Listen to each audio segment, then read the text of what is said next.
You see, most of the time when people talk about blockages, they imagine something external difficult to people. Financial struggles, circumstances beyond their control.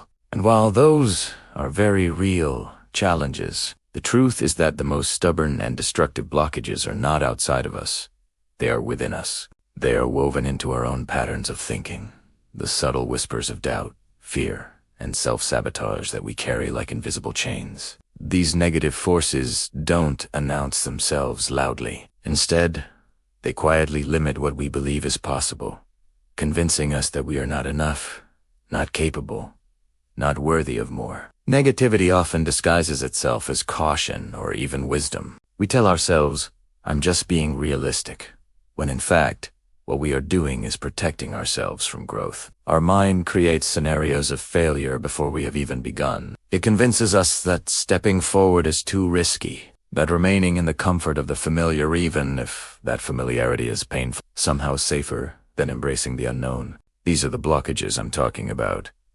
Not the obstacles outside of you, but the internal resistance that stops you before you even take the first step. What we don't realize is that negativity is not just a thought. It's an energy. When you dwell in fear, resentment, or doubt, you are not simply experiencing emotions, you are creating vibrations that ripple through your body, your mind, and even the environment around you. Science confirms this. Prolonged negative thinking weakens the nervous system, clouds the clarity of the mind, and even suppresses the immune system. Philosophically, it binds your spirit. It anchors you to a lower state of being. One that is reactive instead of creative, one that is confined instead of free. So how do we begin to break these chains? The first step is awareness. You cannot free yourself from what you cannot see. Begin to notice the language of your thoughts. Ask yourself, when you face an opportunity, do you immediately imagine what could go wrong? Or do you open yourself to the possibility of what could go right? Do you constantly replay past mistakes? Or do you allow yourself to carry forward the lessons instead of the wounds? Awareness creates a mirror, and in that mirror you begin to recognize the patterns that no longer serve you. The second step is choice.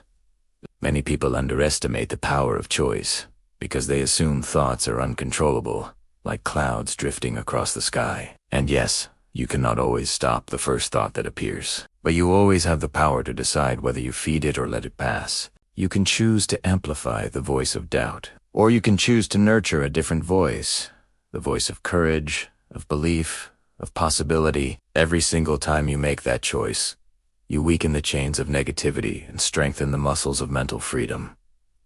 And then comes discipline. Awareness and choice are powerful, but without consistent practice, the mind slips back into old habits. This is why spiritual traditions, psychological practices, and even modern neuroscience all emphasize repetition. When you repeatedly replace negative thoughts with constructive ones, when you train your mind to interpret challenges as opportunities for growth, you are literally rewiring your brain. New neural pathways are formed, and over time, what was once a conscious effort becomes your natural state of being. You stop defaulting to fear, and you start defaulting to strength. Of course, breaking negative blockages does not mean pretending that everything is perfect.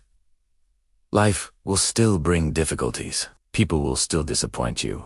Plans will still fail. But the difference is in how you interpret these moments. A negative mind sees failure as proof of limitation. A liberated mind sees failure as feedback, as information, as a stepping stone. This shift in perspective transforms not only how you experience setbacks, but also how quickly you rise from them. Think of it like carrying a heavy weight chained to your ankles. For years, you may have walked slowly, believing this was your natural pace. But once you release the chain, suddenly you realize how fast, how freely, how gracefully you can move. This is what happens when you break free from negativity. It is not that life suddenly becomes easy, but that your spirit becomes light, unburdened, and ready to move in alignment with your highest potential. So I want you to ask yourself right now, what is the one negative thought that has been running through your mind most often? What is the story you keep telling yourself about your limits, your failures,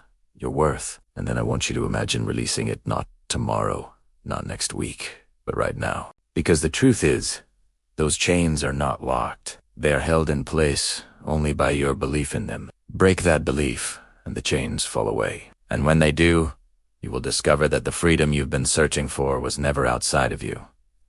It was within you, waiting for you to claim it. Closing statement. The chains of negativity are illusions of the mind. Once you stop believing in them, you step into the limitless power that was always yours.